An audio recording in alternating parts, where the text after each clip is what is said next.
So, hello guys. In this video, I am going to teach you class 12 Flamingo book poetry section. So, I begin with poetry 1, My Mother at 66, written by Kamla Das. So, first talk about the poetry. We are going to go through about something about poet.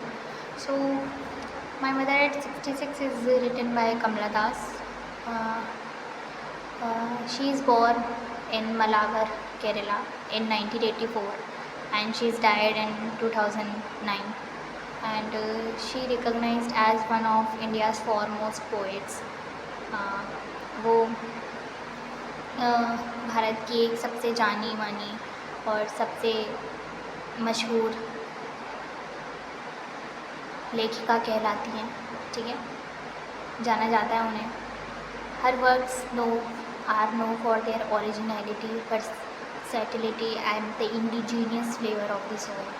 सो उनका जो काम है वो एकदम उनके original work से जाना जाता है. वो अपनी पोएम मतलब पोइट्रीज़ में वो कुछ भी लिखती हैं, पोएम पोइट्रीज़, उनमें ओरिजिनलिटी दिखती है, वो ओरिजिनल होती हैं जो भी चीज़ें लिखती हैं, ठीक है.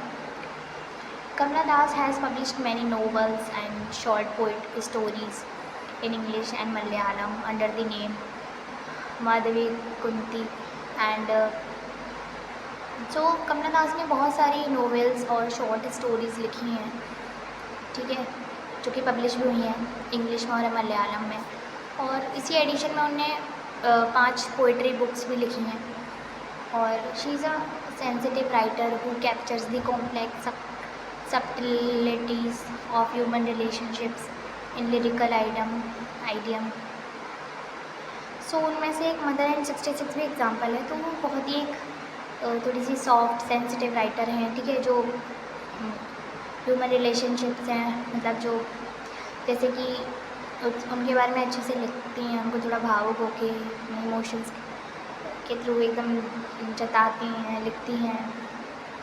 सो एक माई मदर एंड 66 भी उसमें लिखा हुआ है, एक माँ और बेटी के रिलेशनशिप को दर्शाया गया है इसमें, ठीक है. So before begin this you right this line. So first before you read see this, ageing is a natural process.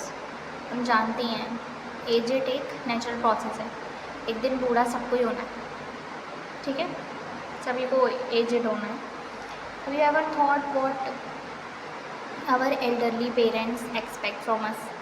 क्या आपने कभी सोचा है कि हमारे जो बड़े मतलब एल्डरली पेरेंट्स हैं, ठीक है, वो हमसे क्या एक्सपेक्ट करते हैं, ठीक है, क्या एक्सपेक्टेशन है उन्हें हमसे. थोड़ा सोचा है कभी डीप मीनिंग में? नहीं सोचा, ठीक है. तो इस पोइट्री को देख के थोड़ा सा सोच लेंगे. सो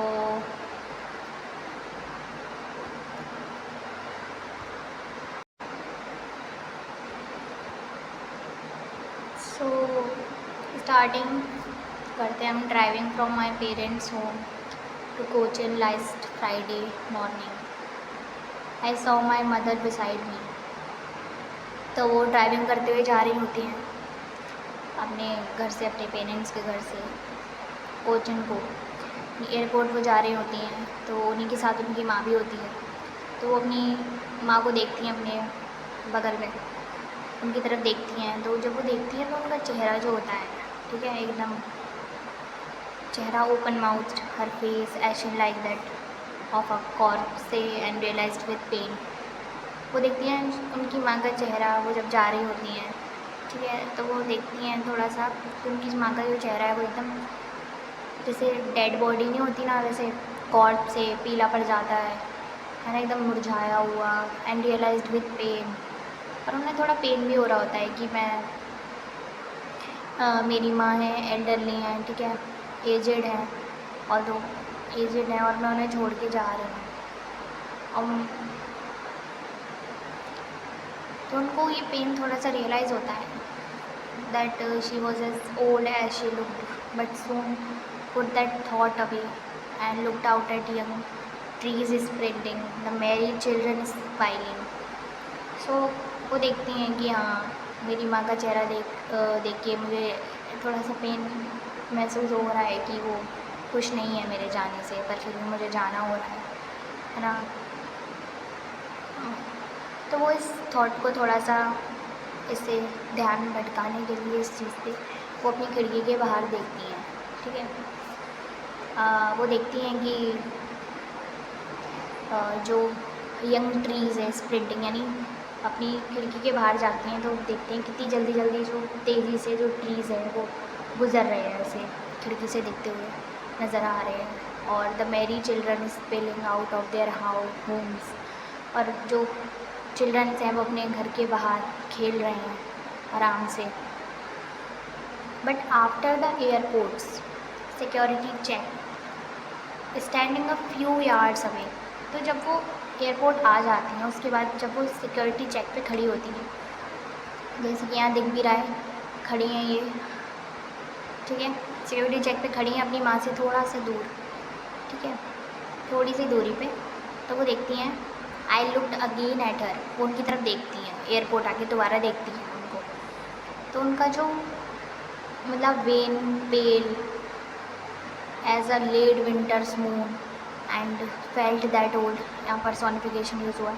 सो वेन यानी कलरलेस, पेल मतलब मुरझाना, पीला पड़ जाना, जैसे कि एक ठंडी रात का मून नहीं होता ना, ओल्ड दिखता है वो, तो वैसे उनकी माँ का चेहरा भी उन्हें नज़र आ रहा है कि मुरझाया हुआ है ना, कलरलेस, बीमार सा, as a late winter's moon and felt that old.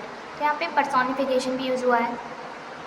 पर्सोनिफिकेशंस मतलब रियल लाइफ की चीज़ को, इंसिडेंट को किसी ऑब्जेक्ट से कंपेयर करना, जैसे कि यहाँ पे उनकी माँ के चेहरे को मून से कंपेयर करके दिखाया है और कुछ एक्सप्रेस करने की कोशिश की गई है।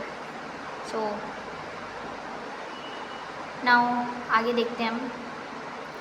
सो वो देखती हैं तो उनकी माँ का चेहरा उन्हें एकदम पीला सा और कलरलेस नज़र आता है, ठीक है। फेमिलियर एक माई चाइल्डहुड फियर, तो उन्हें दोबारा पेन होता है, उनके जो बचपन का जो डर था कि होता है ना, कभी कभी बच्चों को डर लगता है कि हम अपने माता पिता से दूर ना हो जाए ना, अब वो तो उन्हें भी थोड़ा सा ये एहसास हो रहा था उस टाइम जब वो जा रही होती हैं, ठीक है, देख रही होती हैं उनके माँ के चेहरे को, ऑल्दो वो बीमार सी लग रही हैं और फिर भी उनको जाना पड़ रहा है उन्हें छोड़ के। तो यहाँ पे बहुत ही ब्यूटीफुल वे में एकदम पेन दिखाया गया है, बट वो कुछ जता भी नहीं पा रही हैं, यहाँ पे कुछ बोल नहीं पा रही हैं। तो but all I said was see you soon Amma, वो कुछ नहीं कह पाती हैं, ऑल्दो वो थोड़ी इमोशनल हो रही होती हैं, बस वो इतना कहती हैं कि सी यू सून अम्मा, मैं जल्दी मिलूँगी आपसे। उनको भी नहीं पता उनका कब आना होगा उनको दोबारा, बट ये एक थोड़ा सा पेनफुल मोमेंट होता है जब एकदम था उनके लिए, बट उन्होंने और स्माइल करते हुए बस इतना ही कहा, all I did was smile and smile and smile, सिर्फ उन्होंने स्माइल ही किया। सो दैट्स इट, ये पोइट्री यहाँ पे ख़त्म होती है। So thanks guys for watching, I see you tomorrow in next video with next poetry, keeping quiet. So thanks for watching, see you tomorrow.